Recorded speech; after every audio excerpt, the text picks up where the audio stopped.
സ്വർഗസ്ഥനായ പിതാവേ, ഞാൻ ആയിരിക്കുന്ന അവസ്ഥയിൽ അങ്ങയുടെ തിരുസന്നിധിയിലേക്ക് വരുന്നു. എന്റെ പാപങ്ങളോർത്ത് മനസ്തപിക്കുന്നു.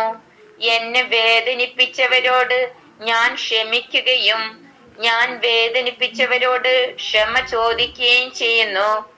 സാത്താനെയും അവന്റെ ദുഷ്പ്രേരണകളെയും ഞാൻ വെറുത്തുപേക്ഷിക്കുന്നു.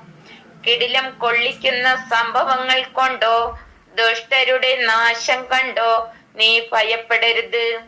കർത്താവ് നിന്റെ ആശ്രയമായിരിക്കും. നിന്റെ കാൽ കുരുക്കിൽപ്പെടാതെ നിന്നെ കാത്തുകൊള്ളും.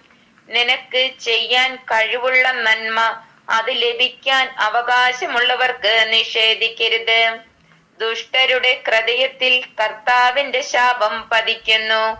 എന്നാൽ നീതിമാന്മാരുടെ ഭവനത്തെ കർത്താവ് അനുഗ്രഹിക്കും. വിനീതരുടെ മേൽ കാരുണ്യം പൊഴിക്കുന്നു. ആമീൻ.